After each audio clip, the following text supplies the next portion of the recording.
భారత సంతతికి చెందిన మరో అమెరికన్ అజయ్ బంగాను ప్రతిష్టాత్మకమైన ప్రపంచ బ్యాంక్ అధ్యక్ష పదవి వరించింది. కీలకమైన ఈ పదవికి అజయ్ బంగా పేరును బైడెన్ నాయకత్వంలోని అమెరికా ప్రభుత్వం నామినేట్ చేసింది. అజయ్ బంగాకు హైదరాబాద్ నగరంతో అనుబంధం ఉంది. ఇక్కడి హైదరాబాద్ పబ్లిక్ స్కూల్లో బంగా చదువుకున్నారు.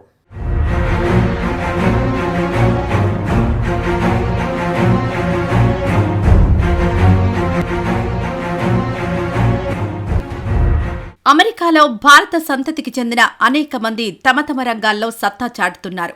వీరిలో అజయ్ బంగా ఒకరు. ఇండో అమెరికన్ అయిన అజయ్ బంగాకు కొంతకాలం కిందట ప్రతిష్టాత్మకమైన ప్రపంచ బ్యాంక్ అధ్యక్ష పదవి లభించింది.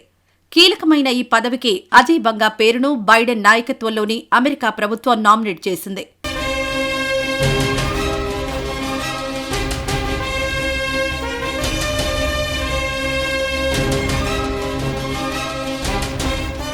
ప్రపంచ బ్యాంక్ అధ్యక్ష పదవి అంటే చిన్న చితక విషయం కాదు.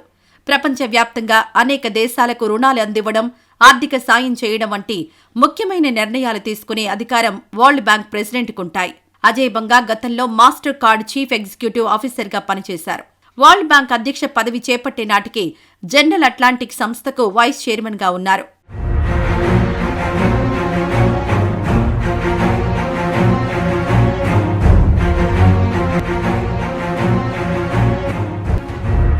ఒక ఆర్థికవేత్తగా అజయ్ బంగాకు మంచి ట్రాక్ రికార్డుంది. అభివృద్ధి చెందుతున్న ఆర్థిక వ్యవస్థల్లో పెద్ద ఎత్తున ఉద్యోగాలు, పెట్టుబడులు కల్పించడంలో అజయ్ బంగా కీలక పాత్ర పోషించారు.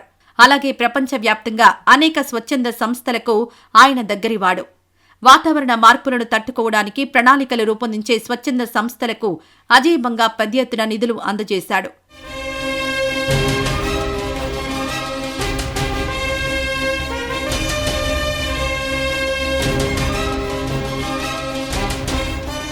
అజయ్ బంగా మన దేశంలోని మహారాష్ట్రవాసి. పూణే కంటోన్మెంట్ ప్రాంతంలో ఆయన జన్మించారు. అజయ్ బంగాకు హైదరాబాద్ నగరంతో అనుబంధం ఉంది. హైదరాబాద్ పబ్లిక్ స్కూల్లో ప్రాథమిక విద్య పూర్తి చేశారు. అహ్మదాబాద్లోని ఐఐఎంలో పీజీ చేశారు. మాస్టర్ కార్డు సహా అనేక అంతర్జాతీయ సంస్థల్లో పనిచేశారు. 2016లో ఆయనకు పద్మశ్రీ అవార్డు వచ్చింది. ప్రస్తుతం అమెరికా ఉపాధ్యక్షురాలిగా ఉన్న కమలా హారిస్తో కలిసి అభివృద్ధికి సంబంధించిన అనేక ప్రాజెక్టుల్లో అజయ్ బంగా కలిసి పనిచేశారు.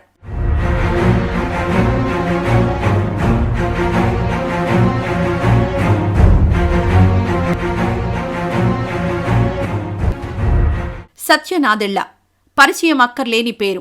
భారత్లో పుట్టి పెరిగి ఇప్పుడు ప్రపంచవ్యాప్తంగా పాపులర్ అయిన మైక్రోసాఫ్ట్ సంస్థకు ఎగ్జిక్యూటివ్ చైర్మన్, సీఈఓగా ఉన్నారు.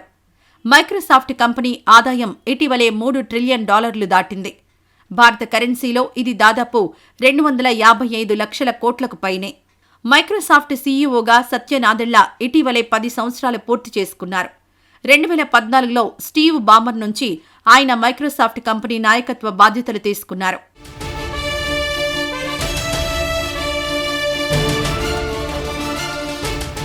సుందర్ పిచాయ్ అమెరికాలో సత్తా చాటుతున్న మరో భారతీయుడు. గూగుల్ సంస్థ సీఈఓగా ప్రపంచమంతా ఆయన పాపులర్. కార్పొరేట్ రంగంలో సుందర్ పిచాయ్ పేరు తెలియని వారుండరు. అంతేకాదు 2023లో అమెరికాలో అత్యధిక వేతనం అందుకున్న సీఈఓల్లో సుందర్ పిచాయ్ ముందు వరుసలో ఉంటారు.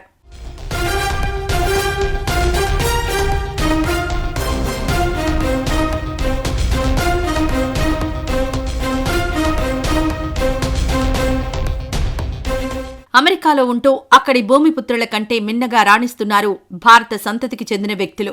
అమెరికాకు చెందిన ప్రముఖ పత్రిక న్యూయార్క్ టైమ్స్ సర్వే చేసి వెల్లడించిన వాస్తవమిది. అమెరికాలో నివసిస్తున్న అనేక దేశాలకు చెందిన ప్రజలకు సంబంధించిన జీవన స్థితిగతులపై సర్వే చేసి న్యూయార్క్ టైమ్స్ ఈ విషయం వెల్లడించింది. నేటివ్ అమెరికన్ల కంటే భారత్ నుంచి వలస వెళ్లిన వాళ్లే అన్నింటిలోనూ పైచేయిగా ఉన్నారని ఈ సర్వే కుండబద్దలు కొట్టింది.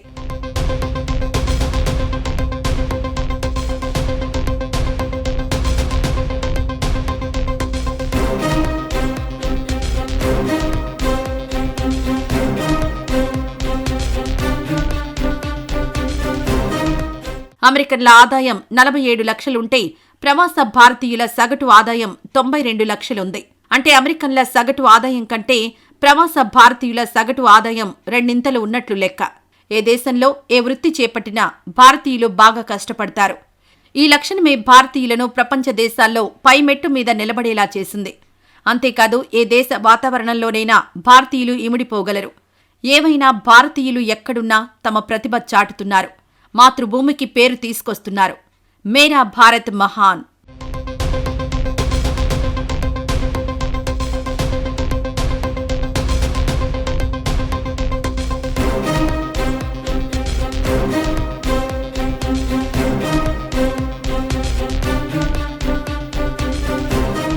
అమెరికాలో ఉంటూ అక్కడి భూమిపుత్రుల కంటే మిన్నగా రాణిస్తున్నారు భారత సంతతికి చెందిన వ్యక్తులు. భారతీయులు ఏ వృత్తి చేపట్టినా బాగా కష్టపడుతున్నారు. ఈ లక్షణమే భారతీయులను సమాజంలో పైమెట్టు మీద నిలబడేలా చేసింది.